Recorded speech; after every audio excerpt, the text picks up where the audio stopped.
Things are really boiling nicely as President Ruto is faced with yet another challenge. As his best candidate in Nairobi, that is Johnson Sakaja, has hinted on joining ODM as we head to 2027 general election. Nimesikia Aladwa vile amesema.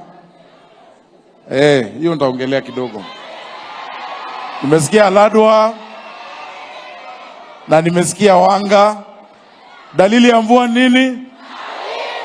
Dalili ya mvua ni nini? Mwenye macho haambiwi na mwenye masikio haambiwi.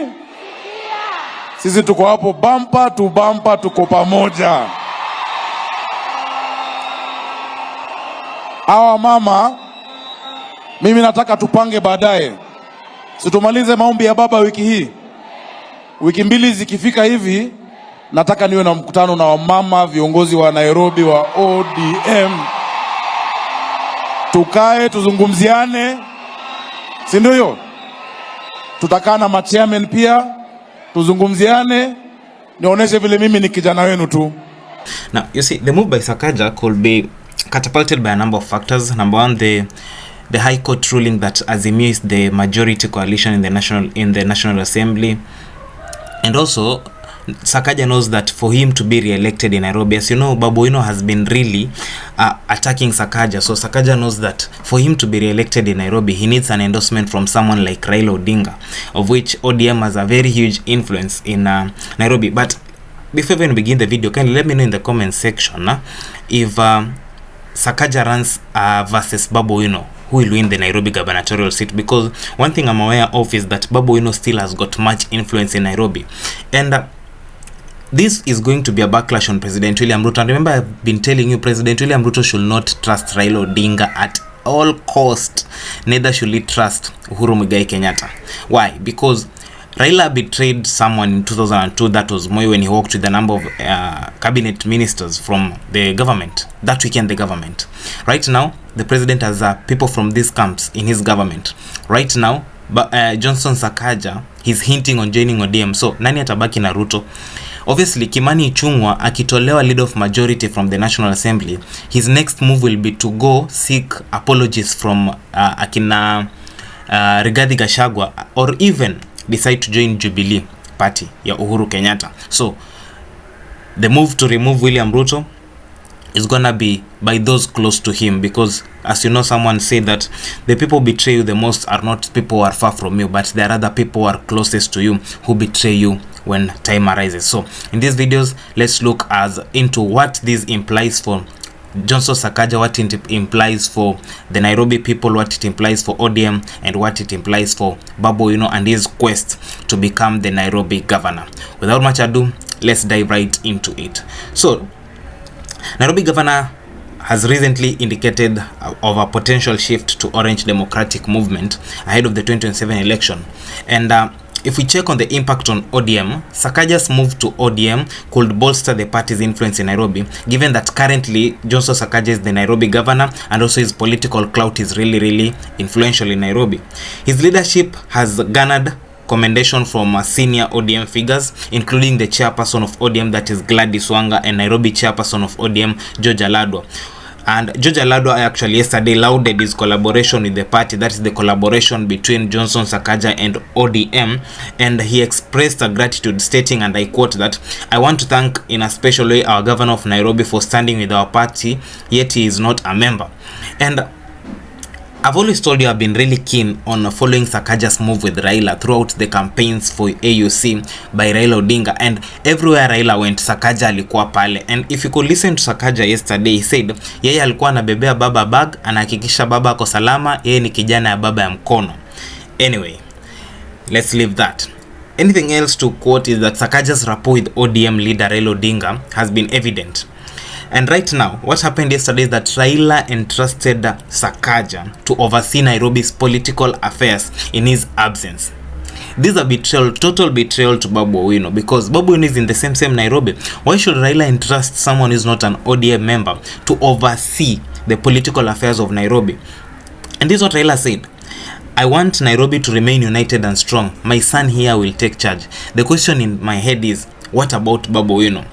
But you see, Sakaja's potential entry into ODM could intensify internal competition, okay, especially with members like Babu Owino and Westlands MP Tim Wanyonyi, who have signaled intentions to vie for the Nairobi gubernatorial seat in 2027.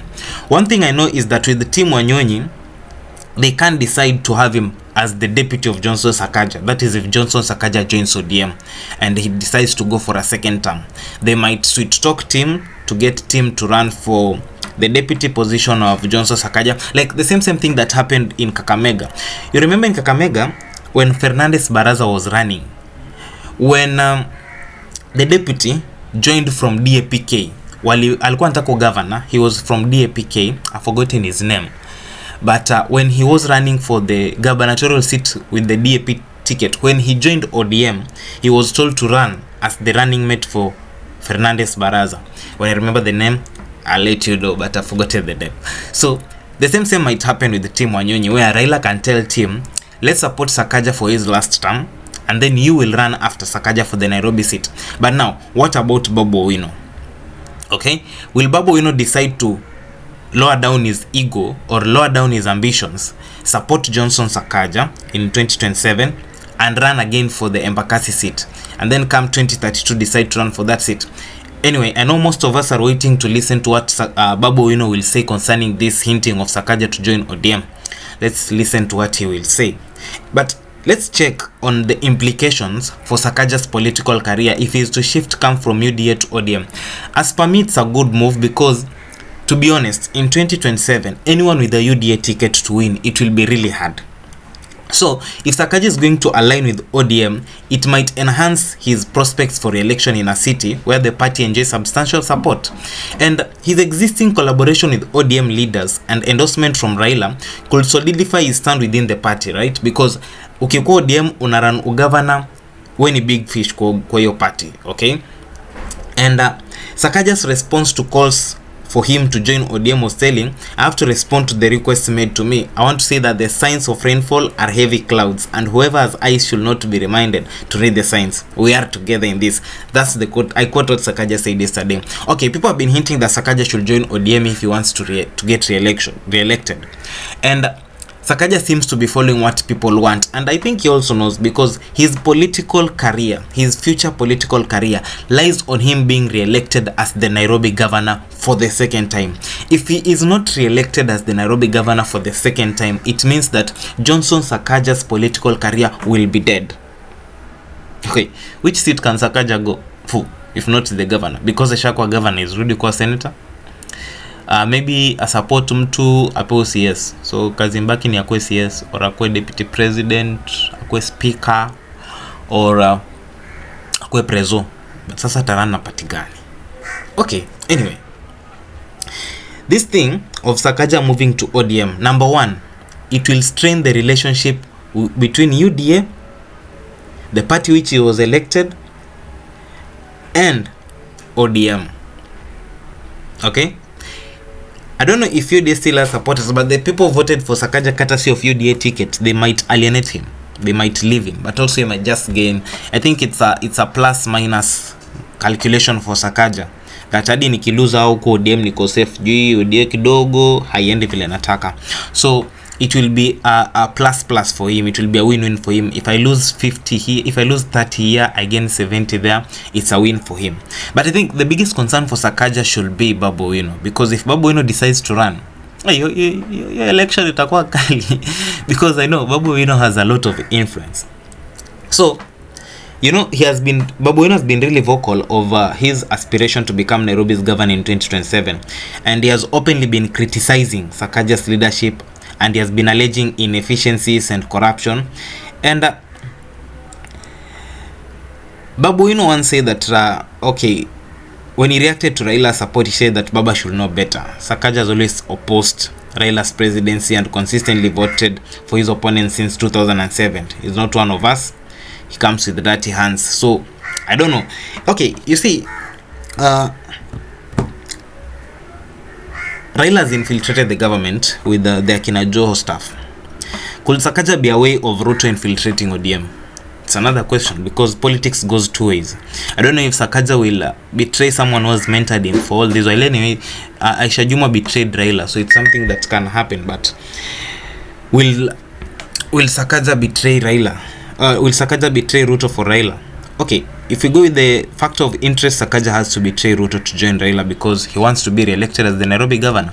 But also, will it last? That's the other question. But anyway, ladies and gentlemen, that's just my personal views. Let me know your views in the comment section. Babu Owino versus Sakaja, who will win the Nairobi gubernatorial seat, and what's your take on Johnson Sakaja deciding to join ODM? Adios.